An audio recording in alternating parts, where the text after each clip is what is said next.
All right, welcome into our live edition of the Wheelhouse here on Elevation 50 Sports and Lifestyle. We are on edition or episode number 8, and we got a big one coming up this morning. So welcome into it.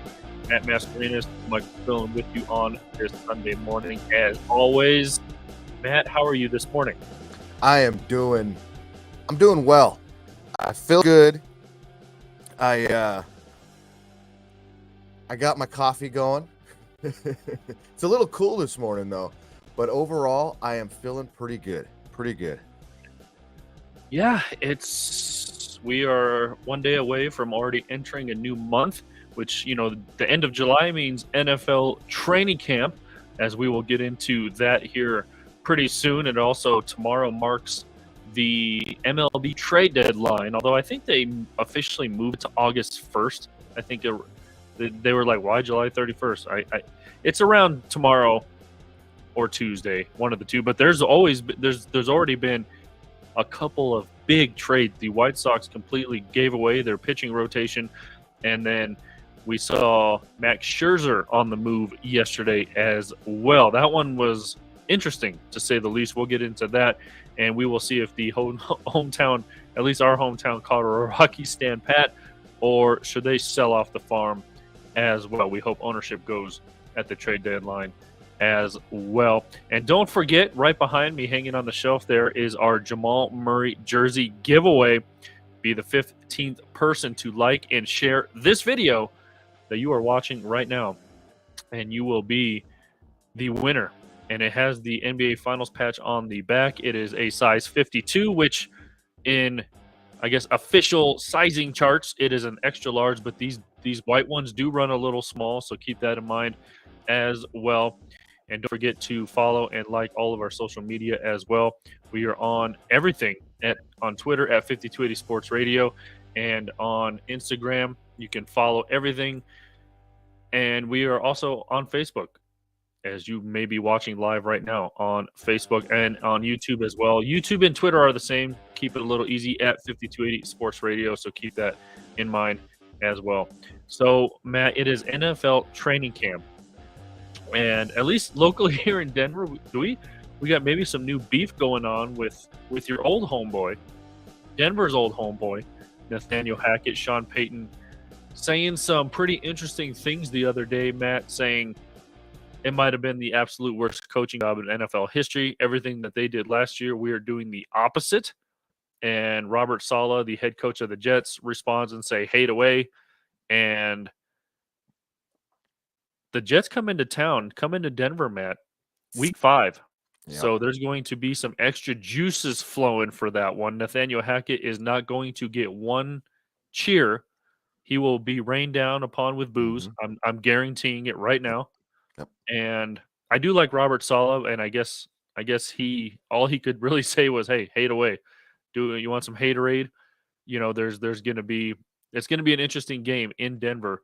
Sean Payton going up against, well, not Nathaniel Hackett, but Nathaniel Hackett will be there. What did you make of not only Sean Payton's comments, but kind of the response by the Jets? And not only that, we're going to get into it here in just a second. The Jets are the feature on HBO's Hard Knocks this season. Mm-hmm. And so that's going to be interesting to see maybe what was said behind the scenes, at least at Jets training camp. Yeah, that was as far as like if Denver, if Bronco fans, Bronco country is going to boo somebody in this whole situation, it's Aaron Rodgers. That's the guy that Broncos country should boo. Unanimously just rain down boos and everything you can on him, because it was his fault. I'm blaming everything on Aaron Rodgers about what happened last year, because he was supposed to come here and he was supposed to come with Hackett. It's the only reason why Hackett was here. I've changed my tune a little bit on this whole thing, but as far as what Payton said, and I said this on Friday, and he even said this as much too when he came out and he had an opportunity to talk on after the first official day of training camp, is that he kind of had his Fox analyst hat on. And I saw that, and I kind of felt the same thing when he was saying that. It looked like an analyst. It looked like somebody that was a former coach. That's what it looked like. when I read all that and the way he was responding to those questions and talking about it. Because typically, I think the worst thing that he did was he mentioned, because we all know who was the coach here last year. We all know the situation that was here last year, but he went as far as to name names. He named names. So that was the worst part of that whole deal. Other than that, man, I was into it. I felt it. I liked it. I enjoyed it. I felt like he needed to say that from his perspective. He needed to say it to get his team going, to put it all on himself, to kind of take over and say, look, that was last year. Yeah, it all happened. And this team's not that bad. There was just a mix of everything. Could he have said it different? Sure, he could have, but I don't know if it would have got the same response or got the same juice. I don't know. But I think that what Coach Payton did is he put everything on him. If there's any guess, or if there's still a question of who this Denver Broncos team, this franchise, who the head of the snake is, then I don't know. I don't know what to tell you if you don't know if it's Coach Payton right now. So I was okay with it, and I don't even care that he came out and kind of, I don't think he walked it back, because he just said that he regretted the way he did it. That's what I got from it. So overall, I think it was good. It's good for the team, and he just has to go out and win. He just has to go out and win this year for it to be for it to not look totally stupid, I guess. So, but I don't think that's going to be a problem. But yeah, Broncos country, you should boo the hell out of Aaron Rodgers, because he's the one that screwed all. Looking at every, I'm sure we'll get into this at some point, but everything that has gone on now with him taking the pay cut, everything that he's done, Broncos country should hate this guy. Now with him taking the pay cut, everything. Yeah, I mean, sorry, I was playing the No video worries. playing on my phone. Yeah, I mean, I don't care what I don't mind what Sean Payton said. Look, it was a terrible season last year. People need to be held accountable. It's easy to talk. He's not really talking behind Nathaniel Hackett's back either, because let's face it, he's at a podium, and Right. this is not 1994 where it's going to hit social media in seconds.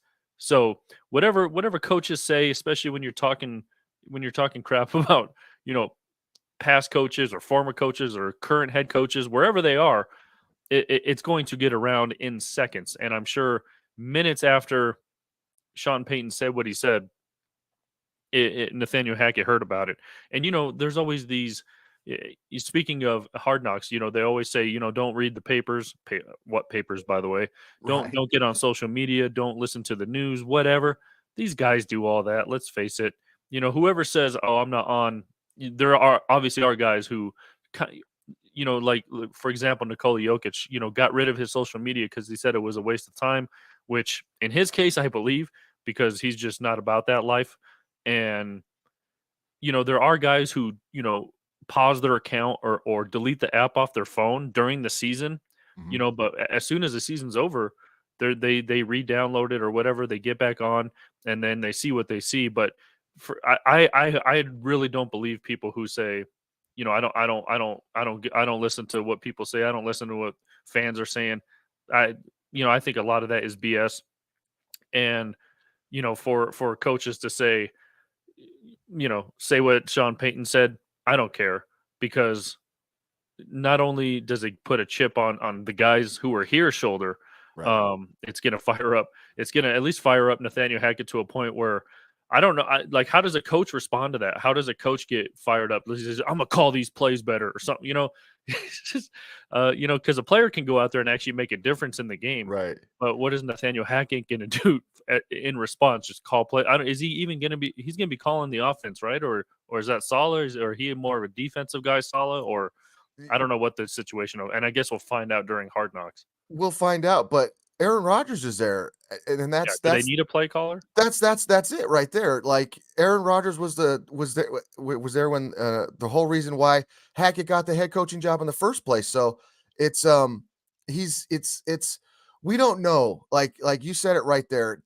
You could look at it at one point like Sean Payton's going after a coordinator, or he mentioned or he said, and like you said, what's Hackett going to do?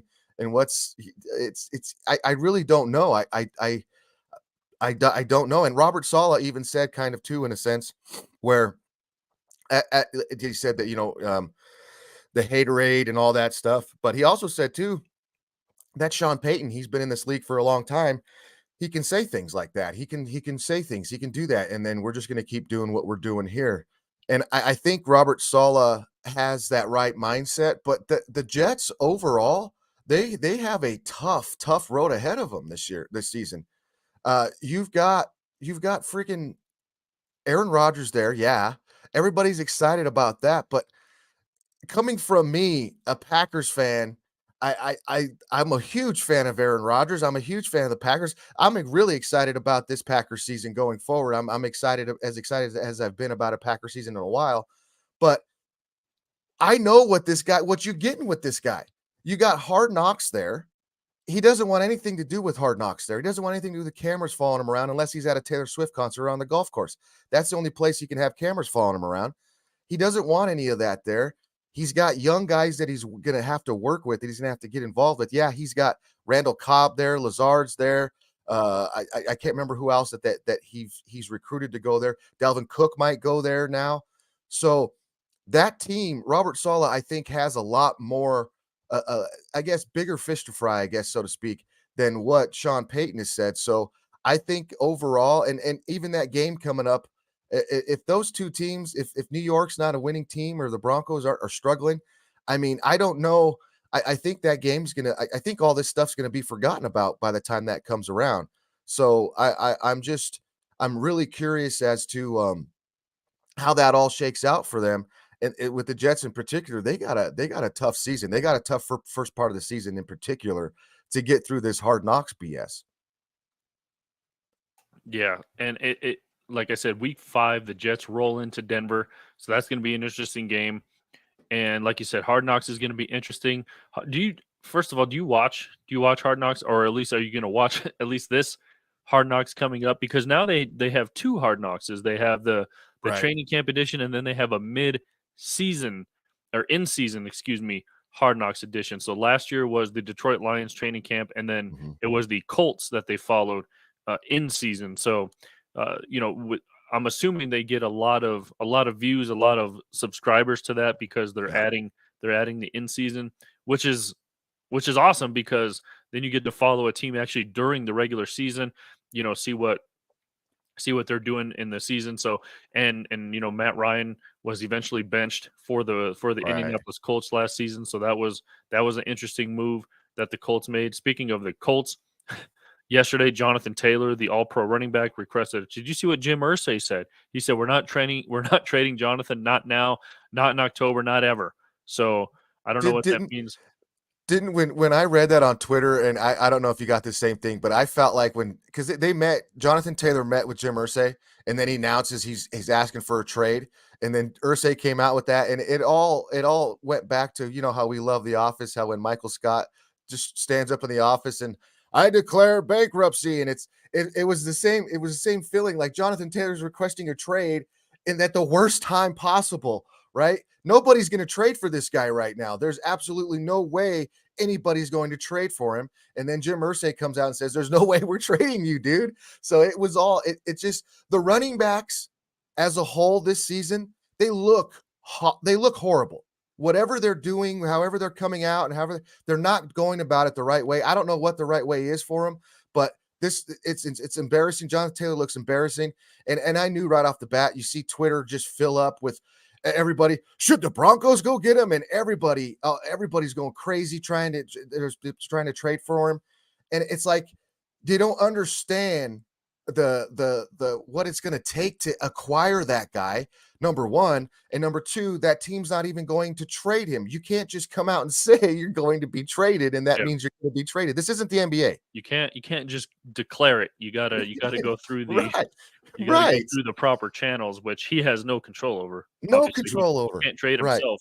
It's Right. not like Delvin Cook, who's still on the open market, by the way, where you can just go out and sign him. You Exactly. don't have to give up anything for a guy like Delvin Cook. Yeah, and you mentioned running backs, and we didn't really get into this. The running back market is on the decline, as we've seen. Saquon Barkley in New York, the other New York team, the New York Football Giants, came out and said it is what it is. Derrick Henry was upset. Christian McCaffrey was upset. A lot of guys. So wait a minute. Going back to Twitter really quick, you showed me this morning that it's called X now. So, X to the Z. X. Did Exhibit buy Twitter from Yeah, he's gonna Elon pimp. Musk? Is that what's going on? Yep, he's gonna pimp Twitter. He's gonna pimp Twitter Yeah. out. He's gonna put new spinners. Pimp your tweets. Pimp your And tweets then, out. Yep, yeah. yep. He's gonna put a big screen in there, a fish tank. We could play video games. There's all kinds of stuff we could do. About 6 months later, it's all gonna fall apart and you get sued. So, jeez, I watched. So I know we're gonna go. It was such a great show, though. It was a great show, but yeah, I was seeing some things. 90s kids know. 90s kids know. 90s kids know all about that. I saw something that there's like a bunch of those cars that just found in the dumps or stock yards or like salvage yards all over the place. Those cars that they did those. Yeah, they were functional. I'm pretty sure MTV got sued or somebody got sued because of that, or was it West Coast Customs was the name of the shop? Right. But anyway, your Twitter app is an X now, which is honestly pretty cool. Mine is still a blue bird now. I don't know when mine maybe will change, but yeah, I didn't realize it was switched over to X. I don't know what Elon Musk is he putting some X-rated content on Twitter? Is that what's going on? It's supposed to like make content, ads, all this.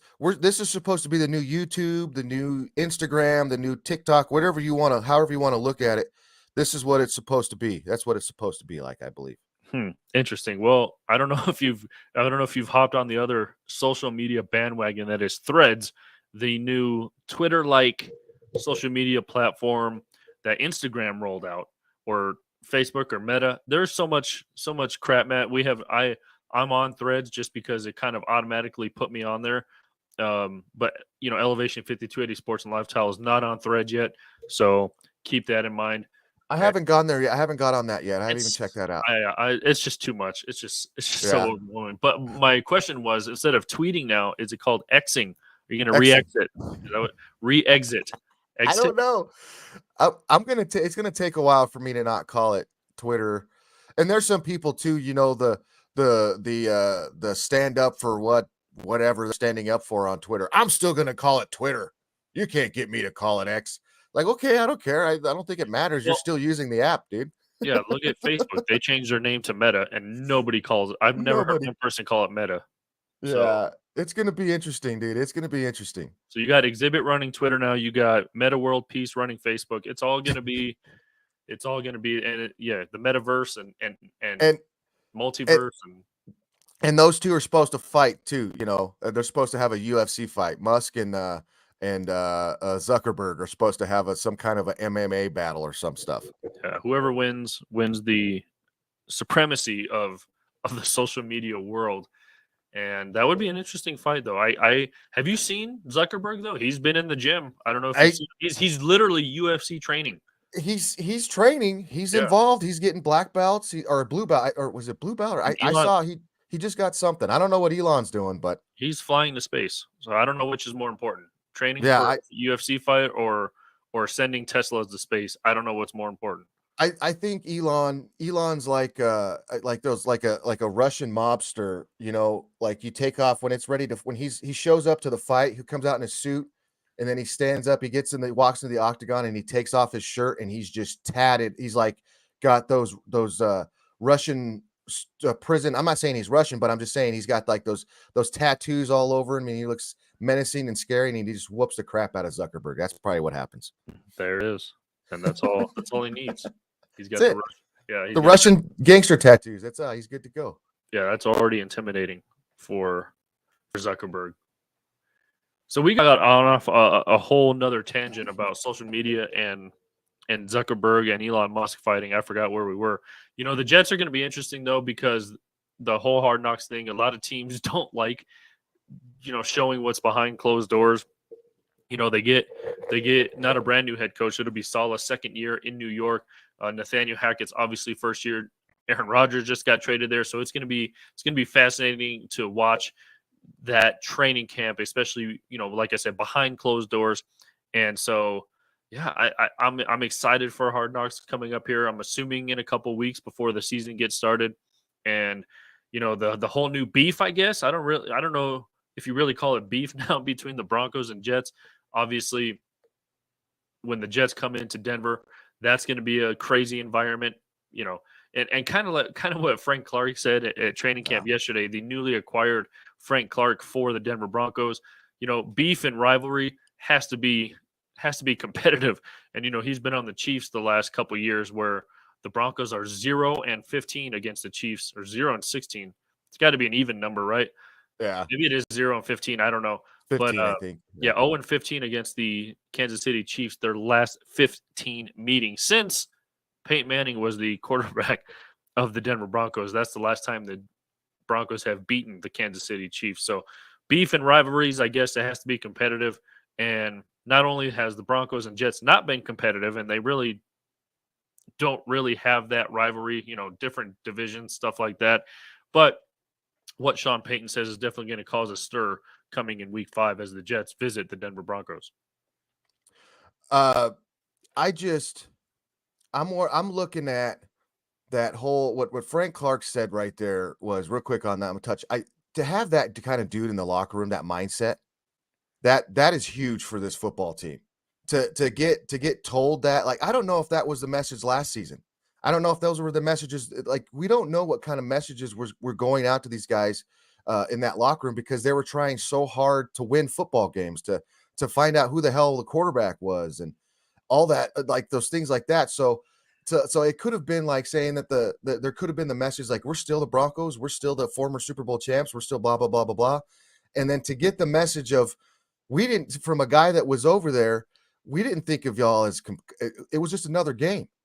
It was just another game.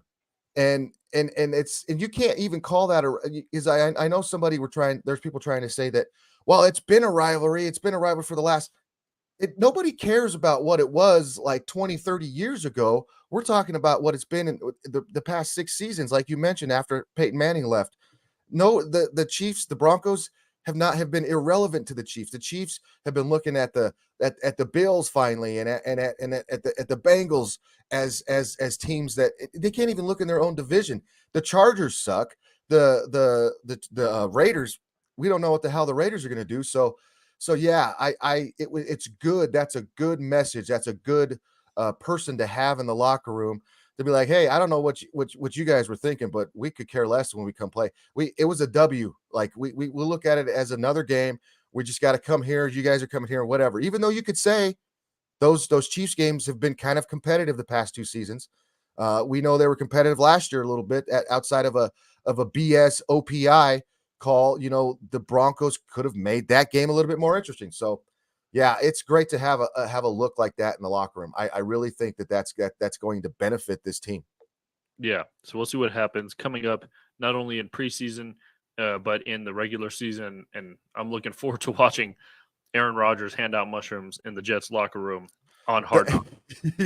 I'm telling you, man, Did you see his picture on picture day? By the way, everyone's making a fuss about it. Like, somebody zoomed in on his eyes and they're just completely bloodshot.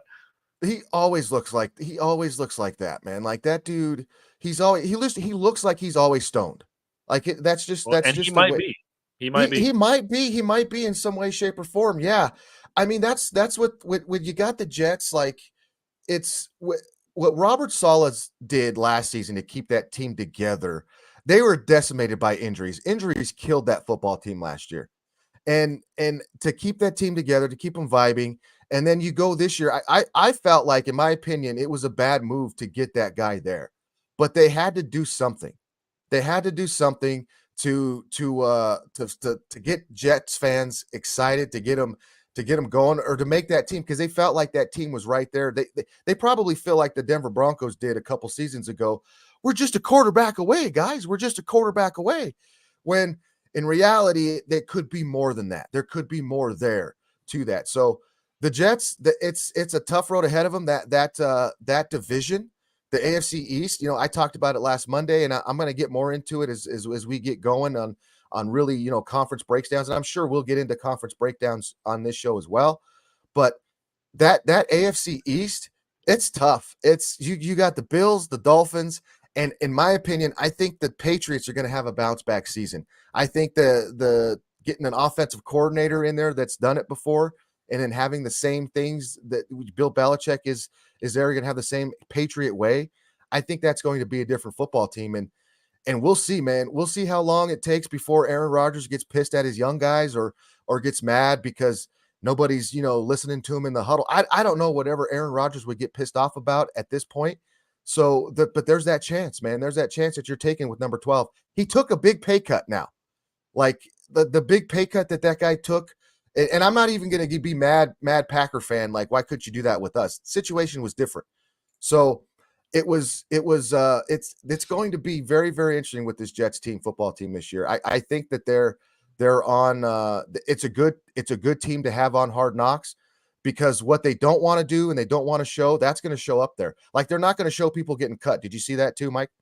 They're not. That's the whole reason people watch Hard Knocks. Exactly. They think it's too barbaric, it's too mean. It's not nice to show people getting cut. Like, that's the whole point of the whole show. So the Hard Knocks in general is going to tell us a lot about that Jets football team. Yeah, that's kind of weird. Yeah, I don't know. That's crazy. That's the whole reason some people watch Hard Knocks, because of the, you know, who's going to make it, who's going to get cut, who's going to be the veteran that they have to let go, stuff like that. And you see the guy trying to get into the facility and he's locked out because his card doesn't work, his credentials don't work anymore. That's the whole point of it. But I think Hackett's going to be a big star. Like, this is crazy, Mike. This guy's going to. Yeah, is he going to be playing music like he did? Yeah, he's going to be doing the dance. He's like the shimmy, whatever the hell that guy does. And like, I can't remember the verbiage that he used. I forgot how that dude used to talk, but I guarantee you that guy's going to be a star of the show, because that's perfect for him. He likes to be goofy. He likes to talk. He likes to have fun with all the players, you know. So we'll see if that comes out. But it's going to be. I think it's going to be a train wreck, and I'm excited about it, because there's all these. I don't know if you watch local or national shows. There are so many people that are excited about this Jets, and I'm ready to watch it just go up in flames. I am. I want to see the chaos. That's what people. That's the first time I've heard that they're not going to show the cuts. That's they're not going to show. I mean, this is cutthroat league, man. I know. Everyone. I know. Yeah, that's what I was saying when I watch. They're not going to show that. They're not going to show. Are they just going to show somebody walk into the office or whatever and walk out, and then you just don't see him anymore? Like, how are they even going to do it? I guess so, because I was reading that they're like not going to allow. They're even shutting down places where they're not going to allow cameras. They're not going to have cameras in the coach's office, coaches meetings, I think, or in some way, shape, or form. It's going to be very, very limited. Is it just going to be like practice field stuff? Because the whole thing is showing the meeting room, that's the whole point of Hard Knocks. I know they're going to do. There's a reason it's called Hard Knocks. I know. Yeah. Dude, I'm telling you, and I didn't know all that. Now I'm pissed. I'm pissed. And a part of it, there you go, get pissed. and a part of that is what Sean Payton said when he said that trying to win the offseason. He said the Jets are trying to win the offseason, and he referenced when Washington did it when they got all those players. And I can even go another step further, that when Andy Reid tried to do that in Philadelphia, he signed like Nnamdi Asomugha. There was a couple other guys that he signed to bust up that defense, and like they added. I think that's when they had I can't remember. They beefed up the offense, and what happened was that I think they only won maybe 7 or 8 games too, and that Washington team won 7 or 8 games as well. So this is setting up. It is that Jets team is set up to go that way, and it all rests on how number 8, can't call him number 12 anymore. I was going to say you called him number 12. I called him number 12, but you can't call him. It's very inaccurate. See, all reaction, no research. He wore 8 at Cal, right? Or did he wear? When did he wear 8? What is he wearing 8 for? I think he wore 8 with JUCO. I think he was 12 at Cal. I think he wore 8 in the JUCO. I don't know. I could be wrong. Yeah, he wore 8 somewhere, and it might have been. I got to look back that up. I want to say it was JUCO. He wore 8. I want to say it was in JUCO when he played for that JUCO team. But yeah, it all rests on this dude's shoulders, man. Like it's what you're going to get. He looks all happy. He looks ready to go. But I'm telling you, man, as soon as at one time that doesn't go away, he's going to get pouty. He's going to get all Taylor Swifty, my kitty cat's, not feeling good. He's going to get grumpy, and we don't know where they're going to go. I don't know if that Jets team has enough veterans on it to be like, the hell with that guy, because that's what was happening in the Packers. The vets over there that loved him were still kind of sick of his crap. That there's a whole different vibe. There's a whole different ambiance going on over there in the Packers, over there in Green Bay. They're not even allowing guys to watch practice. They're not even letting the media watch practice over there. So there's a whole little different deal going on. And you don't have some guy cosplaying every time he walks into the field, a different character. So I sound like a bitter ex right now. I really do, Mike. Well, it's proper that you called yourself a bitter ex, because that's our whole theme. That's our whole theme. Our theme of the show. And when I talked to the biggest Packers fan that I personally know, Brian Baumgartner at Comic-Con a few weeks ago here in Denver, he even said it on his podcast. He said it publicly on X, formerly known as Twitter. And so that's what we're going to do. Prince, formerly known as the symbol, whatever. Symbol? We're going to call it X, formerly known as Twitter. And so we are going to, he even said that publicly. He said he doesn't think Jordan Love is the answer.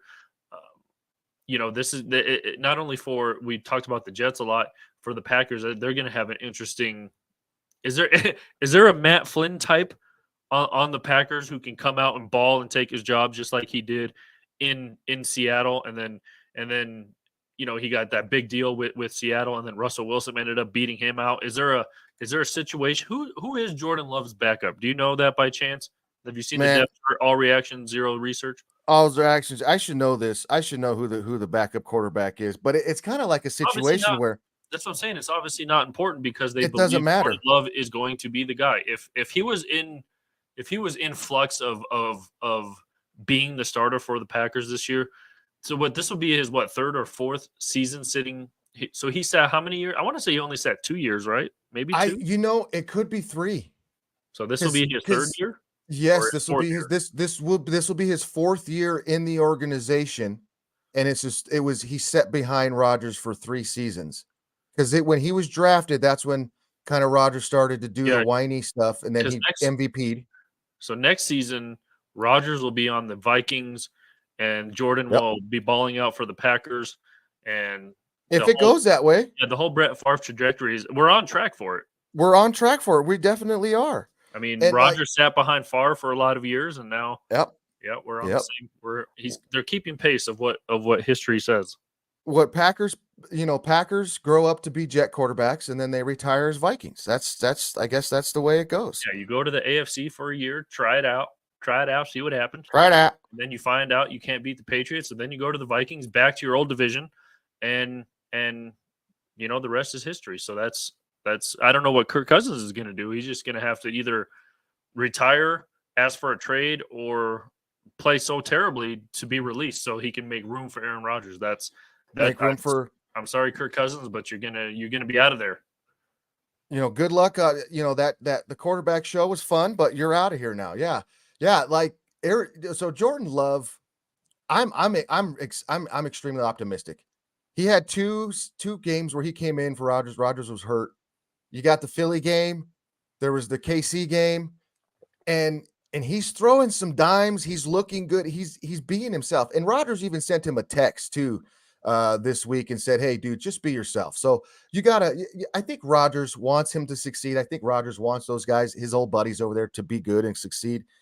But this is a young football team, and you're going to really see what a Matt LaFleur offense looks like now, and why Matt LaFleur drafted this guy, why Gutekunst and Matt LaFleur wanted this guy in their organization, and what they were planning on doing with this dude, and how they want to run the offense with him. And I'm excited because David Bakhtiari is the healthiest he's been. That offensive line at one point was the best you could have called that the best left side in the NFL. I think Matt LaFleur even wanted to say that at some point. The offensive line is healthy. Their defense is healthy. That tight end that they just drafted, my goodness, that dude is a baller. That guy is going to make some freaking heads turn this season. So, and you got the running game. You got big Quadzilla, AJ Dillon, and you still have Aaron Jones there. So this is going to be a Matt LaFleur. It's going to be a Matt LaFleur offense. It's going to be a different Green Bay Packers. I'm not going to say mindset or way they do things, but you're going to see that Matt LaFleur stuff really, really show this season with this Packers offense. I'm excited, Mike. I'm excited. I really am. Are the Packers still the favorite in the NFC North?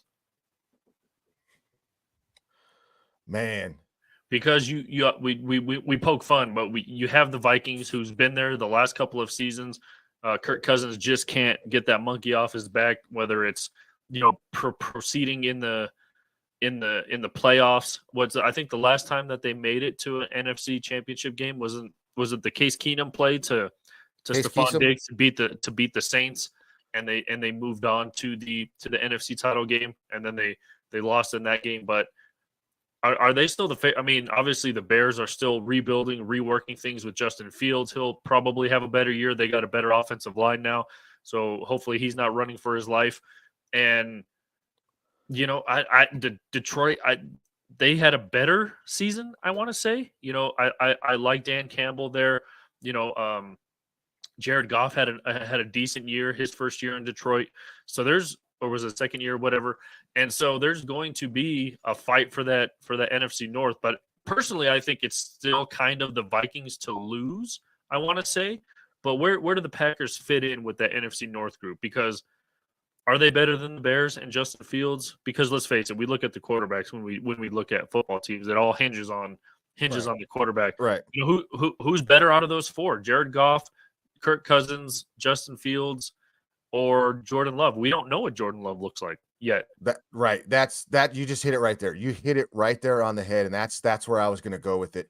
If you look at the NFC North and you look at trying to break down who's who and what's what, the hierarchy has switched because of the quarterback situation. The best quarterback in the division's gone.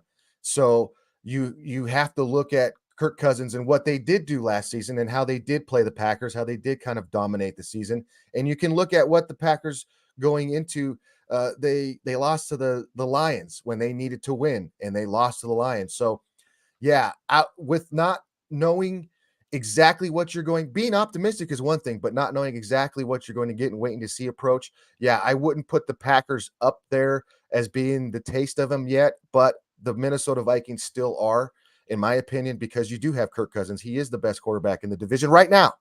Right now, he is. Going into the preseason, he is the best quarterback in that division. He's got the best receiving corps in that division, with Jefferson there, and I think he's that. There's the second season with I just forgot the name of the Vikings quarterback or head coach. Is it the Kevin O'Connell? Isn't it? Kevin O'Connell? Yes, they got a good thing there. Zero research, no reaction. All reaction, zero research. They got something going there. And I like the way that dude runs his football team. And I do enjoy that. So when you look from that aspect of him, yeah, I think the Minnesota Vikings, this is their division. I could say their division to lose, but I really don't know even if they're that good yet, if I can even say they're that good. But I do put them number one, and I would put the Packers number two because I don't know. Detroit is always a mystery. It's always a wild card. We can look at Detroit and say they're ready. They're going to turn the corner. They're going to make this competitive. And then they come out and look like crap again. So I think the right pieces are in place. Jared Goff was looking good coming down the stretch there. That offense was getting better. The running game, if those guys can stay healthy, is going to be better. The defense was starting to come around. So I think you got to look at the Lions as potentially could make a run for it. The Bears, it all hinges on Justin Fields, right? Like, is he going to be a quarterback, or are we going to? You got Getsy there with him. Like what is he going to? Are we still going to come around and have a going forward season with him? Like are they still going to make strides with Justin Fields? There's still people here, Mike, that are saying that it should have been Justin Fields instead of Pat Surtain. In my opinion, that conversation's done. The conversation should be, could it have been Pat Surtain or Micah Parsons? Get rid of Justin Fields. It should have that should be the conversation if we're going to have that conversation, which I think is stupid, but it still should be one of those. So Justin Fields is still a question mark there with your Bears. So I think that division's wide open. I really do feel like that division could be wide open with the Minnesota Vikings being at the top right now. But I think overall it's wide open. Yeah, and like we said, we don't know what Jordan Poole looks like in a full NFL season, full getting first team reps, stuff like that kind of quarterback. We really don't know what Justin Fields is. Is he like you just mentioned, is he going to be the running for his life guy? He's got the legs to do it, but we all know, the Cam Newtons and of the world who just can't escape injury for running so much. Or, like I said, they did get a better offensive line. They drafted some guys. They got a good tight end. They re-signed the tight end they already had. So he's going to have weapons. I don't know what the situation is with Chase Claypool. They got in a trade last season. Is he going to be healthy? They said that he was going to start the season on the PUP list, but they've kind of redacted that, and he'll be ready to go. So there's a lot of questions surrounding the Chicago Bears, soon to be the Champagne Bears. What they did to another side tangent, what they did to Soldier Field out there is absolutely, I don't even know the word, blasphemy. What they did to Soldier. Not only did they change the classic look and stuff like that, it looks like a spaceship landed on top of Soldier Field. It's just bad. Now they're thinking about doing a whole big sports complex out in Champaign, which is pretty far drive south of Chicago, so I'm sure fans are going to be pissed off. Look at the Cubs. They haven't changed Wrigley Field in 100 and however long before they won a World Series, 100-something years. They haven't changed Wrigley Field. Sure, they've made modifications, but, you just don't change the classics, and unfortunately, we might see the last couple of seasons here at Soldier Field, so we'll keep an eye on that. It's like when we first hear the Broncos first changed Invesco Field, and then it was like everybody we want the old Mile High, the mystique and the history. Let me ask you this: what did they keep? This is an interesting subject, and we won't stay too long on it. But what is the one thing that they kept from the old stadium? Is it the horse in the south stands? Because the old Mile High Stadium, obviously, that it needed to change football stadiums for whatever reason. It was old. Their expiration date is like 20 seasons, I want to say. And honestly, the Empower Field is catching up on 20 seasons. They just put a brand new scoreboard up, 70% bigger than the old scoreboard. Looks pretty nice. And so we got that going. They put what is the horse? They put Thunder the horse back up on top of the score. Everyone freaked out, by the way, when they took Thunder off. They're like, "What are you doing with Thunder?" And then they built a new scoreboard, and everyone, he's back up there. It's all right. You can walk off the ledge, not walk off the ledge, but walk back from the ledge. Back off, yeah. So what? For example, here in Denver, what was the mystique they kept, or because sometimes change is good, but when you have a classic stadium like Soldier Field, like Wrigley Field, even when they redid Yankee Stadium, they kept the I don't even know what you call it, the kind of the outside kind of the same. They kept the what do they call that out there with all the plaques out there? There's a name for it. Oh crap. Zero research, all reaction. I forgot what they call it, but they kept all the plaques. Like they kept a lot of it the same. They upgraded but kept the same. Obviously, like I said, changes are good, but when you have a stadium that looks like a spaceship landed, that's not good.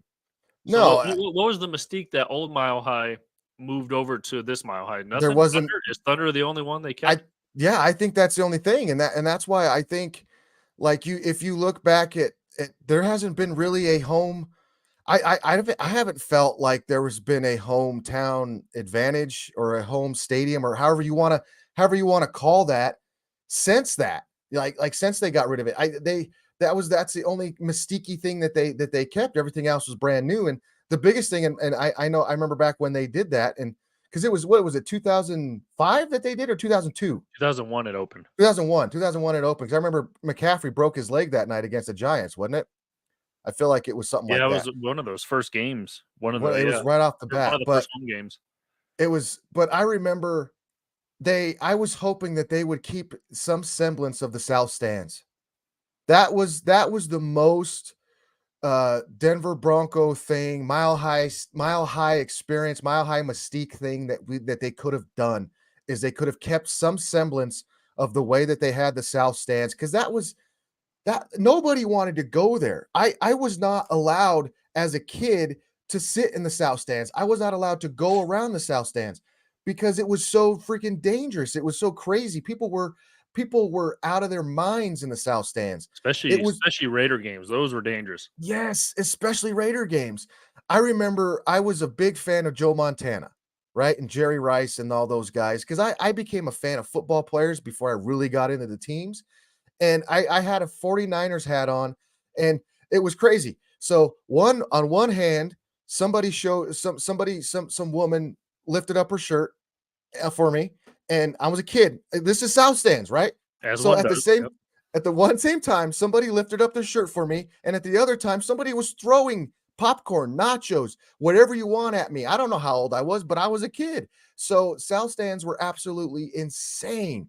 And I just think that the mystique, if you take away mystiques of stadiums and you don't give another alternative, because right now when you look at that stadium, what is that? What is there? Like, is there an area where fans sit that other fans don't go? Because I remember that it was separated. Remember, it was separated. You had to walk a certain path. You Yeah, had to and the go a certain way had to get there. they had the all what I remember as the South Lines too. It almost seemed like the South stands weren't connected Right? to the other stands because They they weren't weren't. because and then yeah, and I remember the chain link Uh fence huh.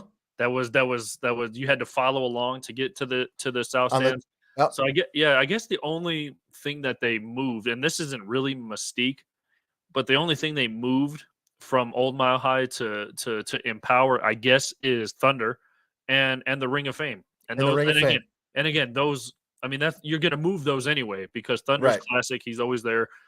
But the Ring of Fame, I mean, that's not Mystique. That's just stuff that they brought over that they're obviously gonna keep. But like you Right. said, the South Stands, it seemed detached from It, it was just a crazy place to it, be. it was insane. It was insane. And then another thing, like the thing for me, the mystique of that stadium, and I'm not suggesting that they go back this way and start just playing baseball games at Invesco because you probably couldn't do it. But like and you probably did this too. I go there to watch Zephyr games with my dad. I go there to watch the Bears games, Denver Bears games. I was at the first Rockies game, Eric Young. Yeah, Eric Young. I mean, there's so much history there with that. I remember watching Gary Sheffield when he played for the Zephyrs. Gary Sheffield playing for the Zephyrs. There was a couple other players that I like. That's the mystique that I got. That's like the nostalgia that I had with that stadium. And it does matter if you take something away. It does matter. Yeah, crazy that that when you think about it, change. And we've had already two stadiums be torn down and rebuilt. Um, obviously, Ball Arena is the SAC is obviously formerly the Can Pepsi Center is obviously a well oiled machine now. Especially when you have two champions in the last 2 years play at that arena. But McNichols was pretty iconic if you're from Denver, Matt. The big steps to get to the front door, and they had McNichols right next to Old Mile High. So you kind of had that little complex that kind of the Cronkies and now the Waltons are kind of craving, moving the amusement park, out east somewhere in the I think they want to move that In to the like hills. they want to move Elitch's to the waste management dump out there. So that's where they can put that. It's crazy yeah. And it's funny because the Cronkies own Elitch's anyway, so they can do whatever the Right. hell they want with it. And Cronkies and the Waltons are related anyway through some grandchildren being married or something.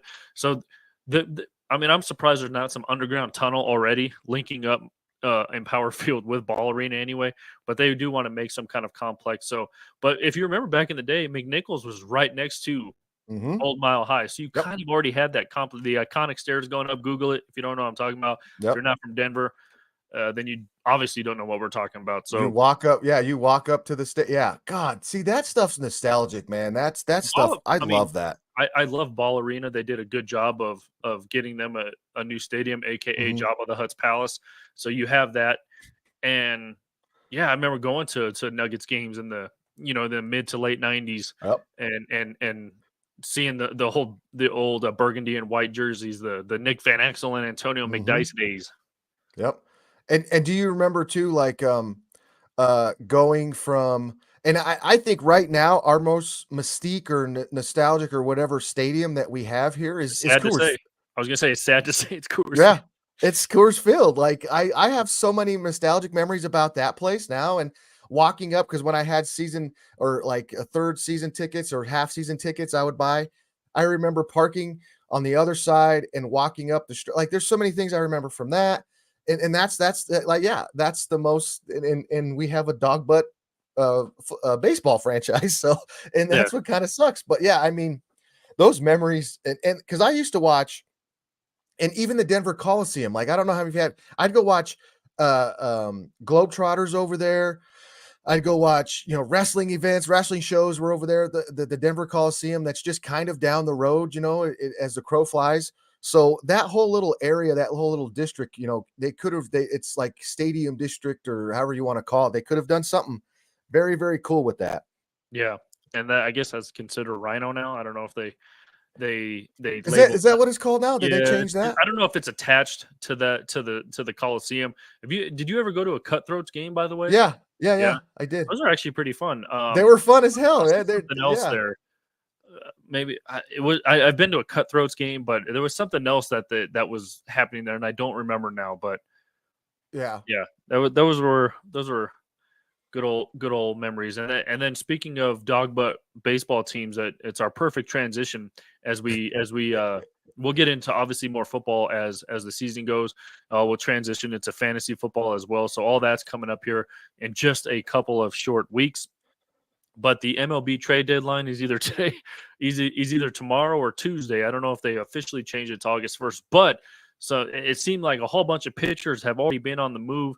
Obviously, the White Sox, like I mentioned at the top, traded away basically their whole starting pitching rotation except for Dylan Cease. They trade Lucas Giolito to the Dodgers. Joe Kelly goes back to the Dodgers, Joe and Kelly. they trade Lance Lynn as well. So this is again when you're crappy and you got so many guys on expiring contracts. I guess it's just time to ship them out, which is sad. And obviously we'll keep track at least here locally what's going to happen with the Rockies if they're going to stand pat at the trade deadline, try to Well, trade their ownership. Who knows? And then yesterday, Matt, a big trade went down. yeah, Max Scherzer Scherzer. waives his no trade clause, so he basically had to approve the trade himself, Mhm. and he did. And he goes from the New York Mets to the Texas Rangers. The Rangers, Matt, are actually a pretty decent team this season.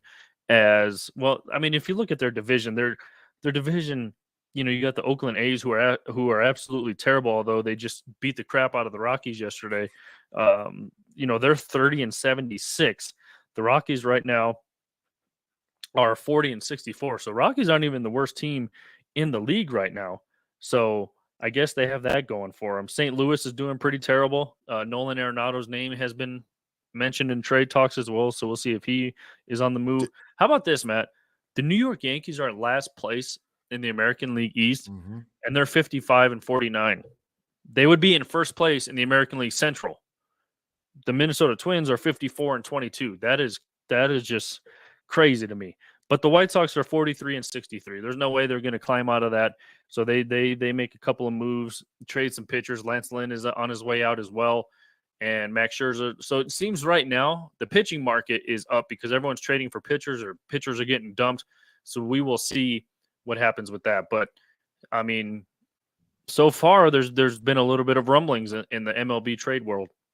Yeah, and like for the most of the week, I saw there was a lot surrounding Shohei Otani, and how that he could possibly be traded. I mean, it's been like that for a whole month, actually, with if Shohei. And I think the Angels finally came out and said they're not going to trade him, they're not going to move him. But I still think that could be a possibility for the right. And then you had guys. Did you see these guys out on TV? And I even knew this, and I'm not even. I don't. Baseball's not my my forte, I guess, if you want to say. I love baseball, I like watching it, but I don't know the ins and outs of the MLB. And I even knew you can't trade draft picks or you can't trade stuff for players like that. And you got guys suggesting give up a bunch of first round picks for Shohei Ohtani.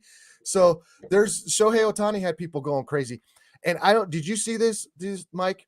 And I about threw up in my freaking mouth, and I almost got pissed off too. And I would lose my bleep if this happened.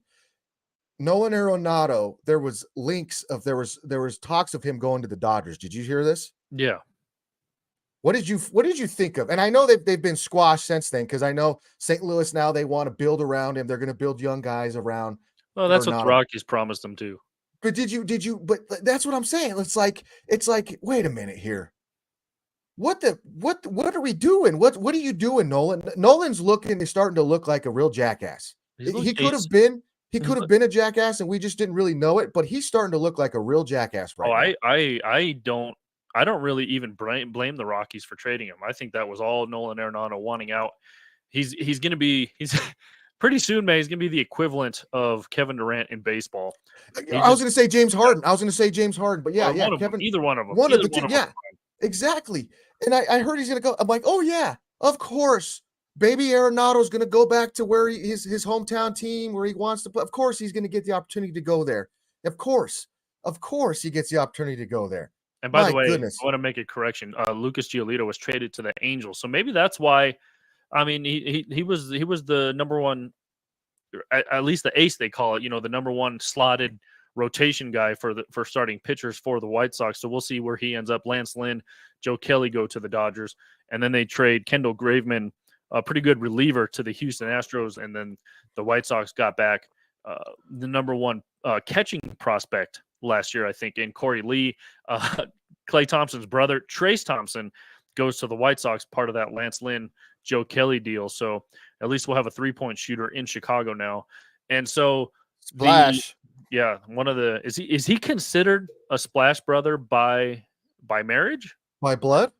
Or is he brother-in-law, or is he full-on brother? No, he's Klay Thompson's brother. So he could be a Splash. Would you call him a slap brother instead of a Splash? I don't know. He's a pitcher, right? He's a pitcher, so he's an outfielder. Oh, he's an outfielder? Yeah. Yeah, I guess he could be a Splash bro, huh? I mean, if he was traded to San Francisco, it'd make more sense if he was a Splash brother, not only because you hit balls in McCovey Cove and they splash, but also because he'd still be in the Bay Area where the Golden State Warriors are. So it all ties. Bay Area. Yeah, it all ties together. Did you see the Rockies traded? So I tried to get involved. They traded with the Braves. They traded a starting pitcher or a reliever. It was Pierce Johnson, who is actually a Colorado native. Right. He wasn't. Yeah. They trade him for a couple prospects. I think it was like their 6th prospect and 20th prospect or something like that. Yeah, and then they'll do good with the Rockies, and they'll eventually be traded too. I was just gonna say, I was trying to like do some research. I'm like, okay. Let's see what we can do. Can we develop these guys? Are they coming in? And I started reading some more. I'm like, these guys are going to be gone in a couple seasons. They're going to have a good season. Somebody's going to get. I don't know. The Rockies can't develop pitching. They can't develop pitching at all. They can develop third basemen, shortstops, and infielders, and the occasional outfielder. But the pitching is just like nah. So I started to get excited. Like, okay, they're making some moves, and for as far as my Braves go, I was like, all right, this is going to beef up that rotation there. And then it's like, well, you look at the Rockies, it's I can't get excited over it because it's not going to matter. These guys are going to be gone in a year or two in some way or in one way or the other. So one tied to one of these trades actually was the Max Scherzer deal, because the Mets got back a number 3 prospect who is actually Luis Angel Acuna, who is the younger brother of Ronald Acuna Jr. in Atlanta. So that was pretty. There's a tie. There's a tie to your Braves there. Yeah, and then the Mets aren't they starting to kind of come back a little bit? They're starting to have a resurgence. So I mentioned this when I barely touched on the Max Scherzer to the Texas Rangers. The New York Mets are 49-55. So this is what shocked me about this. When obviously Atlanta is going to run away with that division, 66-36. Philadelphia 56 and 48. Miami are they're Miami, right? Oh, okay. Yeah, The they Miami switched to Marlins, Miami. yeah. Yeah, Miami's 56-49, kind of a surprise team. They have a former Cy Young winner on their team, the guy who won Cy Young last year, and then the Mets, and then obviously the Nationals probably won't do anything. I mean, the Mets are 6 games below 500 at the deadline. You kind of figure if you're around that area, floating just below Mhm. the 500 mark at the trade deadline, you're kind of figuring they. I mean, the Mets spent so much money this offseason too, not So only to much. get Scherzer, and I mean, I mean, I don't know what they're doing. They just threw so much money around this offseason, and then to trade one of their biggest acquisitions already It halfway through the season, it's it's crazy. like it's like, well, this didn't work. We're getting we're getting out of it. I mean, they're 5-5 in their last 10, and they were like the Mets have been a team that's just popped up on the radar because of how bad they are and how good they should have been with all the people that they've signed this year. So they beat Who's the Yankees in the who's the Subway Series. Yeah, who's the other pitcher they got? Wasn't it they were former teammates somewhere? Scherzer and somebody. Then they like teamed back together in Yeah. in New York. And again, zero research, all reaction. Seriously, I was But just gonna say that. the Rangers are in first place in the AL West, as we kind of mentioned, 60-45. Okay, Houston's right on their tail already, and then you have the Angels. And going back to the Shohei Ohtani thing, real quick, did you see the doubleheader the other day? He hit his 30 Yep. something 32nd home run of the season, and that Yep. was in game 2. Game 1, he pitches One a hit, 9 inning, nine one hitter. a complete game, 1 hit shutout. Yeah. I mean, And he I had like 8 Ks or something like that, 8 yeah, or 9 Ks. one of my friends I went to media school with, Dan Philman, a former producer at Altitude Sports, he tweeted out, "You might as well just give Shohei Ohtani the NL MVP award too, because the AL one just doesn't seem like enough." Oh And god. I could not agree with that more. The dude's playing little league baseball. He's like the little league And, the Kelly Leak right now. That's what he's doing. and It's I don't know if you, ridiculous. yeah, and I don't know if you've seen behind the scenes like kind of camera footage at the All Star game. Seems like a cool guy too. Joking around with guys. Oh, he's cool. Yeah, Yeah. I mean, He's obviously he needed his translator kind of follows him around everywhere, but joking around with dudes. So I guess not to have an ego when you're just that good is pretty cool to see. And maybe they're just kind of waiting for the Angels to make a run. I I don't mean, know what they're doing there.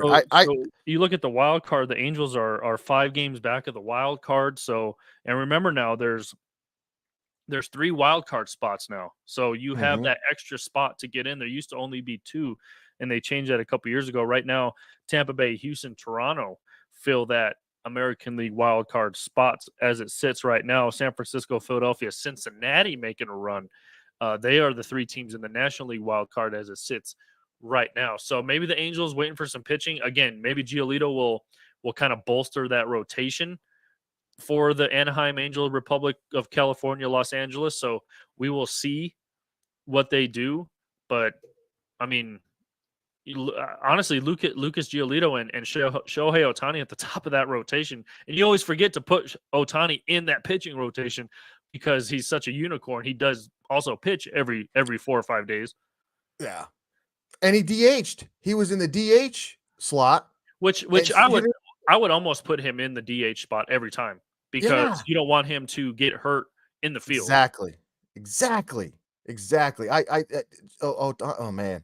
He's just so tremendous. So our crack research staff just got back to me is Justin Verlander Oh was yeah, the other Mets. is Mr. he hurt? Upton. Mr. Upton.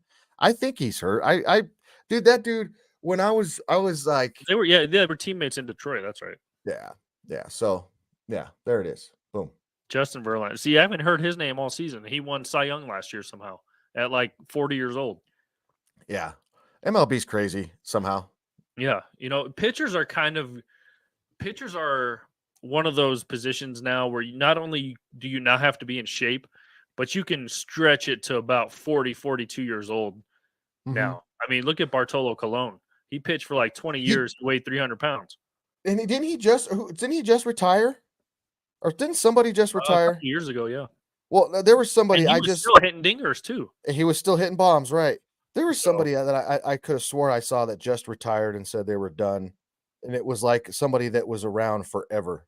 yeah, well, Bartolo Colon, I want to say it was 2-3 years ago now that he finally hung up the cleats. So there you go.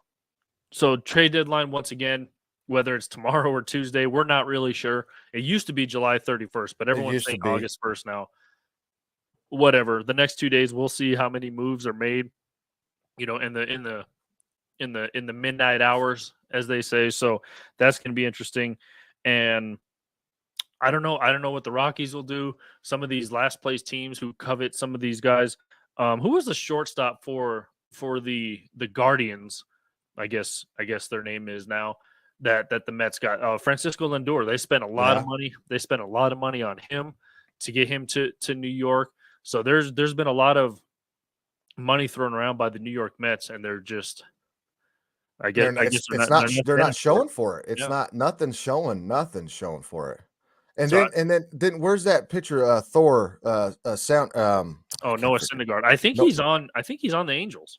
and like, is he successful? Because I remember, like, they were just supposed to throw money at him, and that they're so the MLB is hard to keep up with the money, like following who signs here, who signs there, and like, oh, I forgot that dude. I didn't he just sign over here for X amount? Like Chris Bryant. Chris Bryant, I don't want to hurt, get us all depressed again, but look how much he signed for, and he's only played like 100 games, if that. And I don't know. So it's I don't funny know anymore. if you have the MLB app, by the way, and you can Mhm. go. It's kind of I like the interface. So how about this? The Los Angeles Angels of Anaheim, People's Republic of California, two former Rockies pitchers on their staff, by the way, Tyler Anderson, Carlo Estevez. Um, so they're the only team that have it's sectioned off. It goes pitchers, catchers, infielders, outfielders. So they only have two outfielders on their depth chart that's active right now. But at the very bottom, they're the only team that has a section for two-way players. And of course, Shohei Otani is the only guy. So they're the only team who have that category on their team right now. By the way, don't forget this, another former Rocky. This happened about a month ago. Remember, Mike Moustakas was traded to the Yep. Angels Yep. right after the Rockies played the Angels, and he just literally walked across the locker room. So Noah Syndergaard is not on the Los the Los Angeles Angels People Republic of California anymore. So zero reaction or zero research, all reaction. So Is he we in will. Milwaukee? Where's he at? I could have sworn he was still on the Angels. I, I don't know why we're going down. I I don't know think why I went Noah down Noah City. I don't know why I went down that Well, road, but it because just popped into do my you head. remember that Mets pitching staff was Oh pretty yeah. dominant though? It Noah was Syndergaard, Jacob deGrom, Jacob I mean, deGrom, yep. and who's now with the Texas Rangers. So And then the what's the Syndergaard's dude on the Cleveland Guardians now, by the way, the Guardians, okay. And then the which is guy that which is got hurt in which is the which is which is which is pretty cool because Thor yeah. Guardians. There you go. And yeah, oh yeah, yeah, that's pretty freaking cool. And then and then the guy that got that hurt in the baseball classic, the Mets closer, Oh yeah, Edwin Diaz. Edwin Diaz. So the Mets have just had a crap year, man. Yeah, they're not having really much any luck up there in and the then up and there. then you know what's gonna happen? The Jets are gonna suck too. Uh-oh. Yeah, New like Yorkers I are said, gonna the be only pit. team that's is doing good is the Yankees. Aaron Judge just came back from injury, already hit a home run. All rise, and they're in last place with a 55-49 record. And again, I mentioned they would be first place in the American League Central It's because crazy. the Twins are first place in the American League Central with only 54 wins. The Yankees are in last place in the AL East with 55 wins. Just figure that out.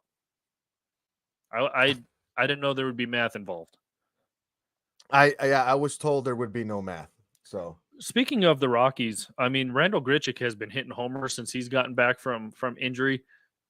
I mean he's one of the guys too that I could see them. All right, he's starting to catch on fire. Let's get rid of him. yeah. Yeah, He, but he would be a good rental. He'd be a good rental for a half a year. he'd be a Mark Reynolds type of a rental. Like somebody could snatch him up and he could do those things, play some outfield, and then if you need to pinch hit him, you put him on the bench in the playoffs. He definitely he's one of those guys that a contending team could be like, hey, let's get him. But then you're looking at it from the Rockies' perspective, and it's like, oh, okay, what do you guys want for him? It's like Yeah. there's no plan. We There's no need to plan with what they're expand gonna our do. party deck around the entire field, so we will take just money if you want. We're gonna send you, it's gonna turn into Mike, what it's gonna You turn guys into need with the kegs? Rockies. We got Yeah, kegs. exactly. Hey, we got some real good beer here that we just brew here in this team's beer. Like it's like that. Hey, you got some of that strawberry shanty? That stuff's really good from over Yeah, there. dude, I we will sell the rights to help. You can have some Helton burgers if you You want them. could, yeah. Let's just trade for. We need extension on our. We need to add another bar over here. So how about you cover that cost, and Yeah, we'll send you this player because there you it's go. that's where it's at Just like the anymore. Nolan Arenado trade. Here's 50 million extra dollars to take them off our hands. Oh, and then did you see over this past weekend? Somebody I saw a tweet with the numbers of the attendance at the Rocky Stadium Is it or the still Rocky blowing? Stadium, Coors Field. Is it Uh, uh, still staggering no, despite the play on the it field? it was with the A's, and there was like 30,000 people over these games. Hey, that's more than the A's have seen all season combined Exactly. from their stadium because there's only like 2,000 people going to their games. So we know that the baseball, we already know the Coors Field's a hot place to go chill out. Speak- To go Yeah, hang, grab a beer. But can we add some baseball? A good baseball team there, maybe? no, Nah. nah. Speaking of the A's, they're soon to be the Vegas A's, aren't they? Are they? That They're on their that's way out. that's what it looks like. That's what it looks like. And hey, did you know real quick about the A's? I was reading something. When the fans were doing their sell the team in fifth inning and all that mumbo jumbo, when they did that for those certain games, when they were like doing that, I guess I'm not 100% sure, but I was reading that they bumped up the ticket prices for those nights That's because crazy. everybody was going to show up.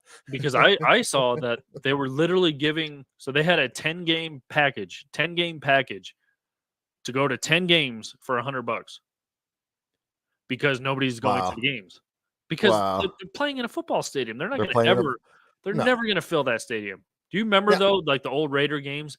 Uh, you know, I Mhm. insert player here. I want to say Bo Jackson, but I don't even know if it went back that far or what those old Yeah. the old It school guys. was Tony Dorsett or whoever running yeah. across the baseball field. Yeah, yeah. Getting Yeah, tackled on second base. yeah, that's crazy. Oh, yeah. It's so hard to picture even the Rockies playing at Old Mile High now.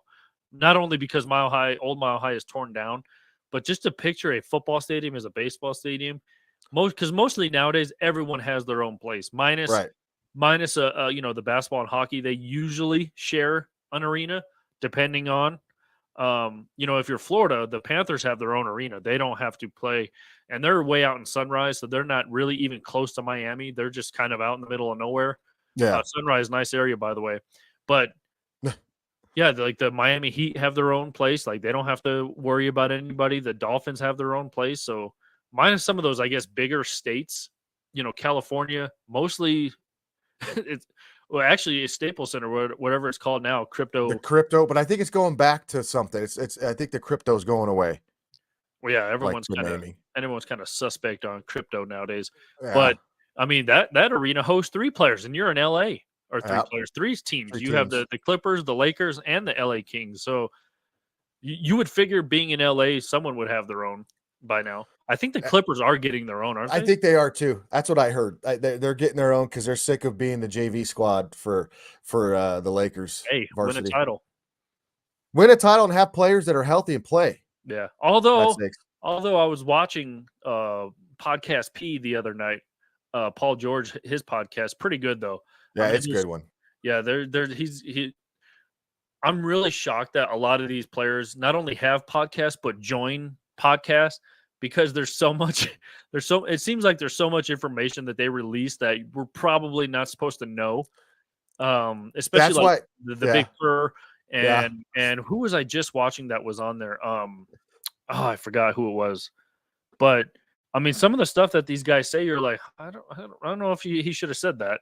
And nobody picks up on it either. Like I've started downloading and trying to watch as many of these podcasts as I can because there's so many things that you find on them. Like you said that they say things like, "Wait, huh? You can get away. You're supposed to just talk about that just openly." So Yeah. yeah, I agree. Like if you're not listening to some of these players' podcasts, you got to start getting into them. Got to. Did you listen to that Bruce Brown one? I know you hate him, No, but nope. I still will not listen to that guy. Nope. damn Bruce Brown. Uh, but yeah, Traitor. I'm enjoying those The player new podcasts. Arenado. Arenado. So God did you damn it. see, by the way, I watched a Julius Randle one with Paul George, and they Mm, were talking about Joker, Nikola yeah. Jokic, and they're like some of these Europe guys, they're specifically they were talking about Luca and Jokic, and he's like, man, Julius Randle, this was back his second year with the Lakers, and he was saying, man, it was crazy that we I was tasked to guard him on a couple of things. I look up and this dude has 25, like. He's like, man, this guy's slow and fat, and then he turns around and gives him credit, like Yeah. man, this to see the way that he's gotten better every single year is just good to see. The Tyrese Halliburton one was pretty interesting as Yeah. well. Yep. That one was a good one, and That's the one where he talked about guarding Embiid yeah, and yeah, Jokic, and he said Embiid's easier because it's just Embiid. You just have to guard him. You just have to worry about him. Joker, you have to worry about him and everybody else because the way he plays. yeah, And that's the thing that nobody understands still to this day when they talk about Joker is that why he's so impactful is because he gets everybody is a threat when Joker's on the court, not just Nikola. yeah, and that's what you got to be mindful of. So, but yeah, some of these players' podcasts, it's the Draymond Green one was actually pretty good too.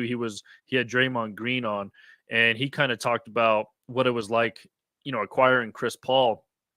And when the trade Mm, happened, there was news came out that Draymond Green has publicly said he doesn't really he like Chris doesn't like Paul. him. He Yeah. still hasn't talked to him, by the Yeah. way. But then again, turned around, gave him credit because now he's going to give the Warriors more options. Draymond Green, without saying people's names, kind of slammed his own team, saying, I had to play a lot on the second unit because those guys couldn't hold it down. Flat out said that. So if like I said, if you're not only a teammate of these guys going on these podcasts, like there's some beef that could be had. And If you listen, like you said, if you're in tune with it, if you're listening carefully, yeah.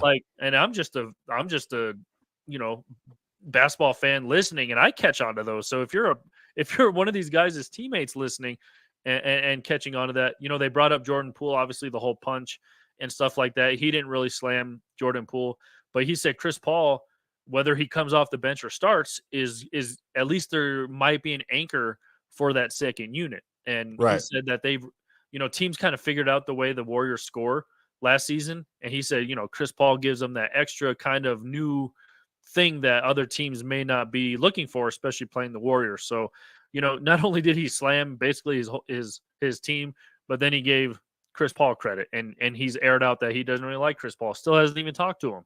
Right. That's what's funny about like you said, those podcasts that they talk about things. And I always wonder too, when I hear some stuff, I'm like, do they have to talk like this during like the team has to know this. Like Draymond has to say this stuff to the team as well. And it's not just like he's coming out throwing them under the bus or talking Maybe behind him. He said it to their face. I would hope that that's the case. Well, and maybe Draymond's the exception because we all know, he's whatever. He's getting suspended. He's getting technicals, so he's not afraid to say what he, I guess, wants to your face. But other guys, maybe maybe like a guy like Tyrese Halliburton. I don't know what he does on or off the court. Honestly, he just got paid a whole bunch of money. That's all I know. And he so we may not know that Tyrese might go up to some guys, his own teammates, and say, "Hey, man, you suck. Like, do better." Well, Draymond Green will do that. Draymond Green will do that. Yeah, exactly. Exactly. So we know that dude does that. And we know that when he comes on a podcast, it's like he's just being him. That's what he does. And I'm curious to see, like, with this whole, Jaylen Brown just got paid. I'm curious to see if there's any blowback with the Boston Celtics and those guys, because Jason Tatum, he's on his rookie deal. It's a big deal, but he's still on his rookie deal. You got Kristaps Porzingis there, and Jaylen Brown comes out and he's talking about making things better for He overall wants for to make the world a better place. he Yeah. wants to make the world better. Yeah, I mean, it's like, okay, dude, you just got paid. I understand you just got paid $304 million. or you're gonna get all of that money at some point. And it's just wild to me how they get the money, and then here they are with all these things that they want to do, these delusions of grandeur. I don't know, however you want to call it or say the right things. I don't know I don't know how he's in Boston and he's trying to create some kind of corporate America. We'll see what happens. We'll see what happens. But the NBA has been kind of interesting this offseason. And I mean, I don't know if you're following it as much, but the James Harden stuff is very, very interesting. Oh, did you Wanting to see, by the way, sorry to interrupt, did you no, see, Dr. J? I don't know where he was on, but he said the creating these super teams was it Dr. J? Yeah, it was Dr. J. yeah, He was saying, creating these super teams is not good for the league. And he said, how many teams has James Harden been on? He right. said, and then he said, look at Kevin Durant. And then the lady who was interviewing him just kind of looked at the camera like, oh, shots fired. And he said, you don't respect what KD's doing. And he just shook his head. Nope. Yeah. And that's why that's why, LBJ's not the GOAT. We'll throw that in there too. That's why he's not the GOAT. Again, that brings up another topic. Do you see Jeannie Buses? They're going to retire number Retires 20 number. because yeah.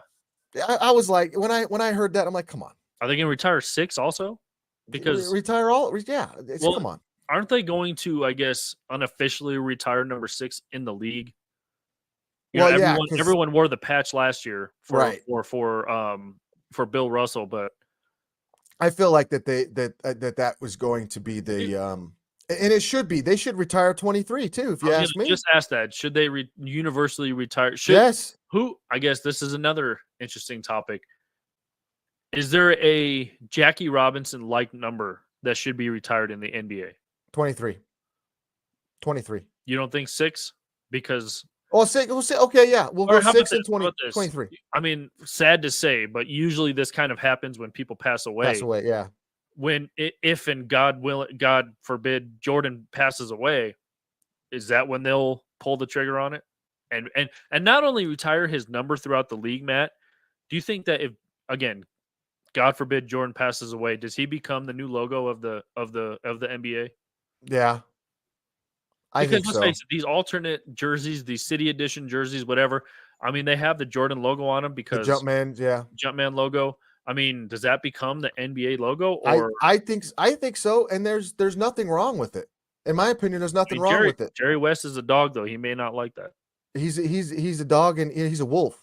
Yeah, he's a wolf. I mean, he eats dogs. Yeah, he eats dogs. I don't know if that's cannibalism, but that's all right.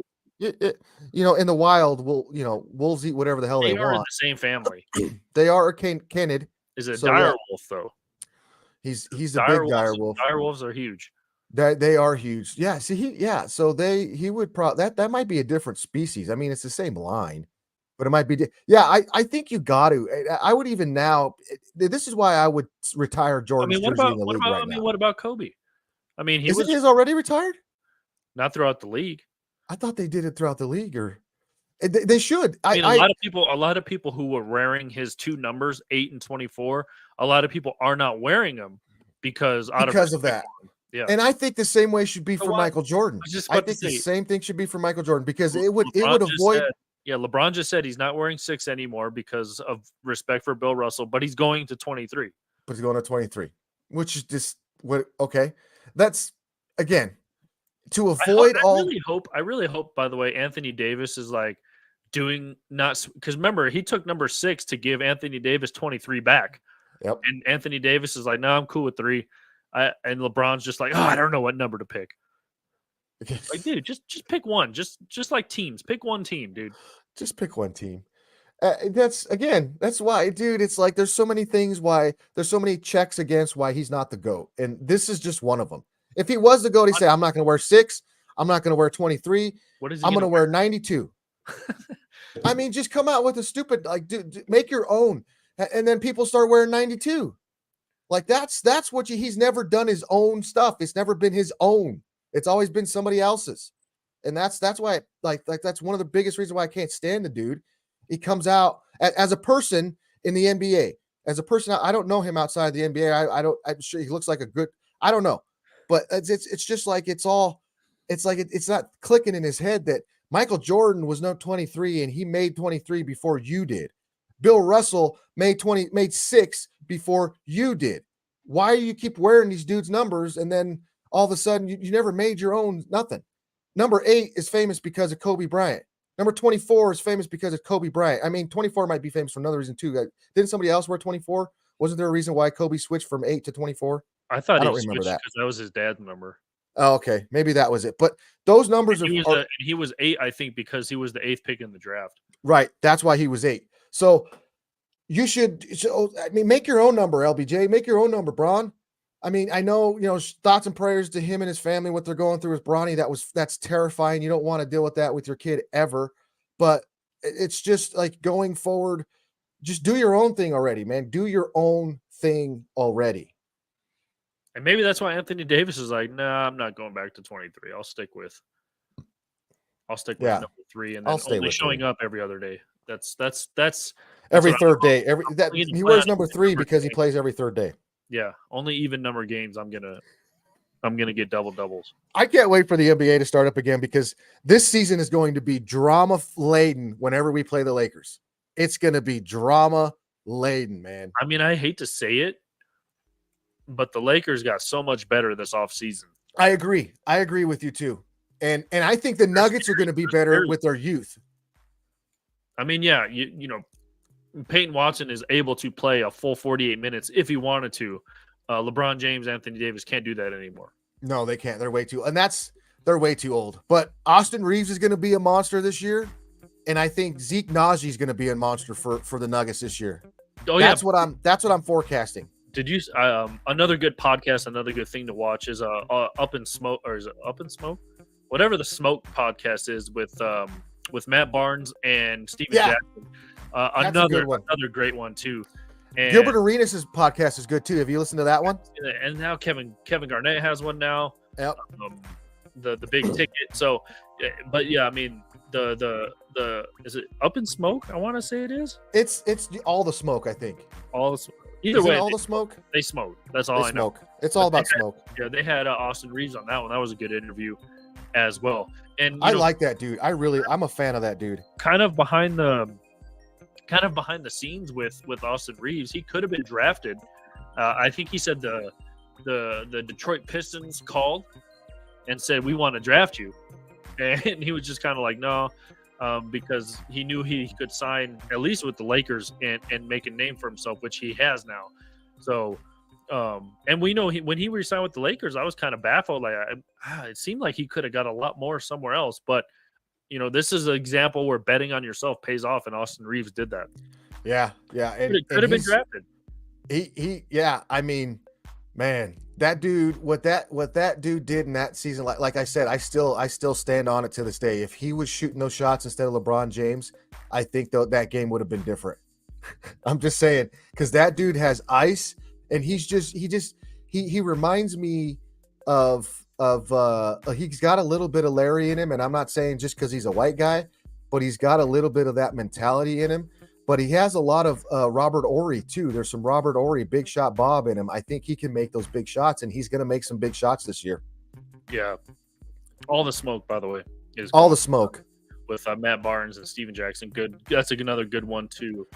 I wonder if Up in Smoke there's a podcast, Up in Smoke. I think that'd be a good one. I think it's a concert. Up in Smoke. Yeah, it is. I went to that when I was a teenager. Yeah, Ice Cube, Snoop Dogg, Ice Cube, all those guys.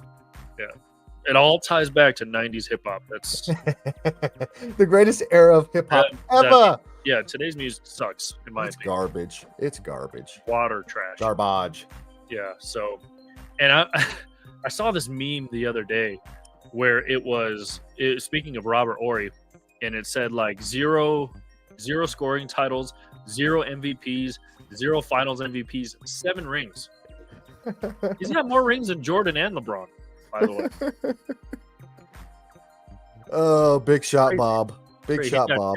So not a lot of people forget he was on those 2 Houston teams that went the back. Houston Rockets teams. Yes. Yep. Those were his first 2. Those were his first ones. And I don't remember if he went to the Spurs or the Lakers first, but he won a couple with the Lakers, couple with the Spurs. So he's got 7. He's literally right behind Bill Russell, who has 11. Yeah, they're going to retire Robert Ory's jersey. Is LeBron going to wear Robert Ory's jersey here pretty soon? Well, Robert Ory wore like 3 different numbers as LeBron could do it. Yeah, so Robert Ory was 5. I want to say he was 5 with the Lakers and the Spurs, and he was 25 with the Rockets. Yeah, yeah. That 25 is my number, by the way. So that looks right. I'm big shot, Rob. I'm 32. Magic Johnson, baby, and Shaquille O'Neal, and Shaq, and Marcus Allen. Yeah. So, I mean, get your own number, dude. Come on, LeBron. I was talking to you, but me. Sorry. Yeah. I'm not the greatest, one of the greatest basketball players ever that tries to be the greatest over everybody else. Anyway. There you go. So our winner, by the way, of the Jamal Murray jersey behind me, and I'm going to absolutely butcher this name, but it was a Twitter retweet and like by Troy Kalungstud. I don't know how to pronounce that, but that is our winner of the Jamal jersey. Congratulations, Troy. That is our winner of the Jamal Murray jersey. Watch, he didn't even retweet it to win. He just retweeted it just to get the information out of there. He's like, oh, what contest? But we will get your information, see where you live, ship it out to you. So there you go. There you go. Let's see. So X kicked me out of our elevation account, so I can't see anything on there. I'm gonna have to dig into that, Elon. There you go. See, X is screwing you up. I still got X, the bird. X me. Yeah, see, you got X when you're supposed to be flipping the bird. I got X'd. Yeah. Gotta get better. X to the Z. So that is going to do it for us here on the Wheelhouse. Don't forget to like and subscribe everything. Our YouTube channel and our Twitter handle is the same at 5280 Sports Radio. And also you can like the Facebook page, Elevation 5280 Sports and Lifestyle, and go check out the Instagram page as well. And go to e5280sports.com to check out all the content there. A lot of show reviews as well. Me and Daniel just wrapped up season 1 of The Walking Dead. Did you finish that, by the way? No. I'm still like on the first episode 3. Okay. Well, there's only 6.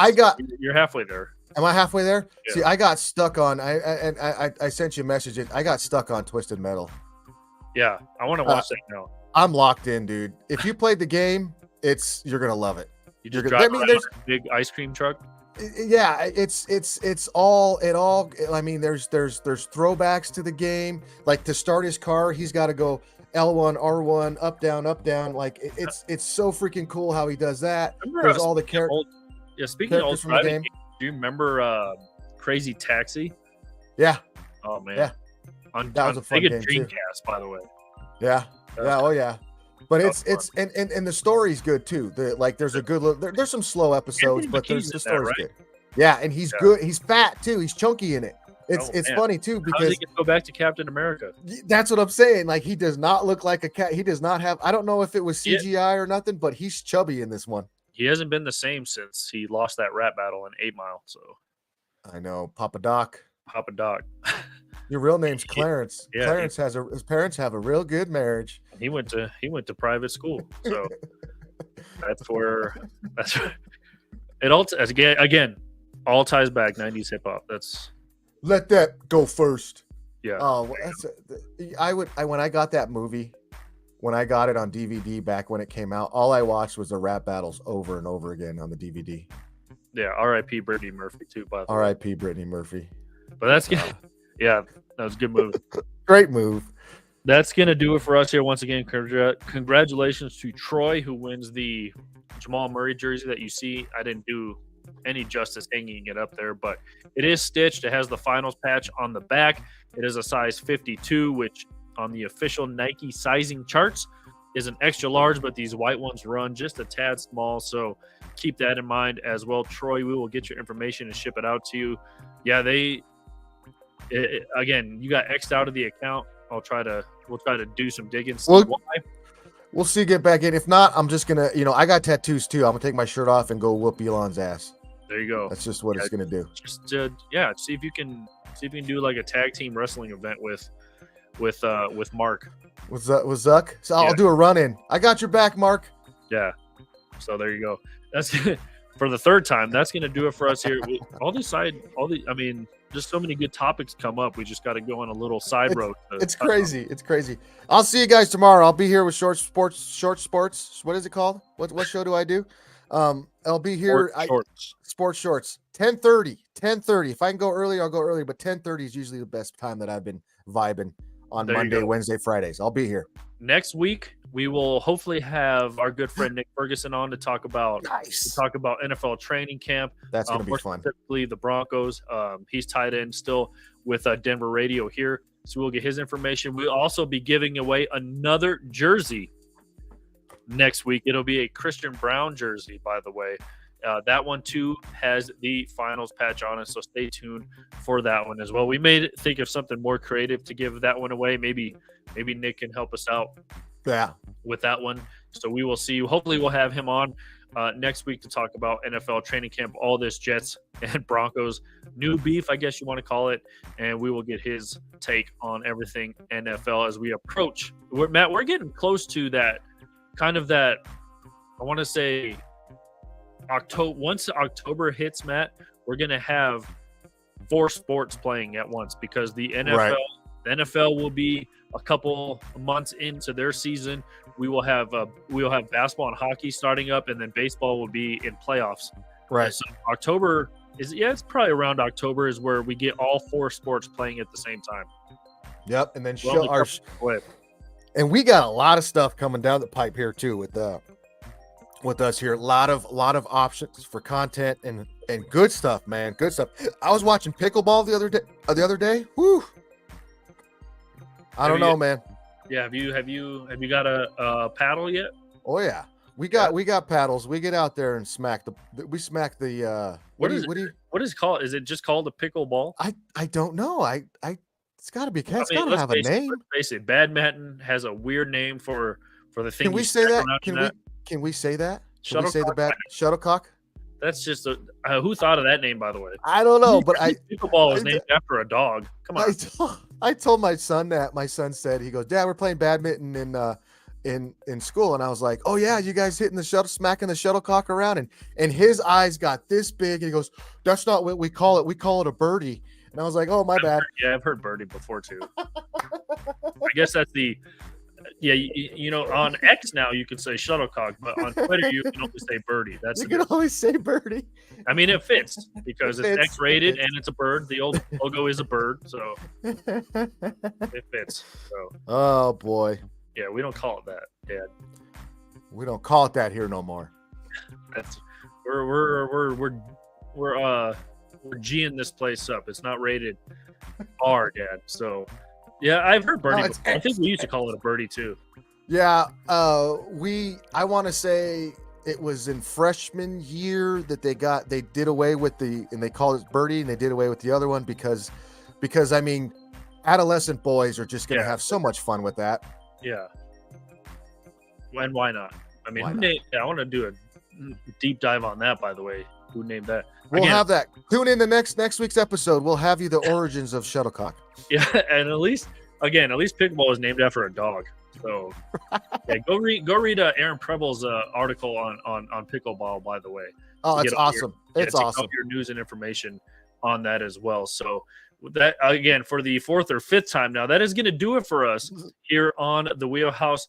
Special Sunday edition of The Answer is 42 with Daniel is coming up here this afternoon. He's got some special guests joining him to talk about NFL training camp as well. So we will pass the torch on to him. Matt wants you to know that the Packers are back, baby. Couldn't name you Packers besides Jordan Love now. So Aaron Rodgers took everybody with him. Speaking of the Packers, again, side tangent, you see Jimmy Graham back in New Orleans? I did see that. I didn't know he was still playing. Good for him. Is he like a Champ Bailey and he's going to be there and get cut? Like, what are we going to do with him? Like, he can't be DH in football. No, you can't come out and be designated tight end. Maybe. Just put him at fullback and let him block some dudes. I mean, Tebow got a shot, for Pete's sakes. Did you know, by the way, too, speaking of the Saints, that Taysom Hill makes more money than the entire WNBA combined? That's it. We're done. We're out. Crazy. Oh, my God. Poor WNBA. Hey, They should be paid like. Never mind. Yeah, let's not get into that. That's going to do it for us here on the Wheelhouse. For Matt Mascarenas, I am Michael Spill, and we will see you next week.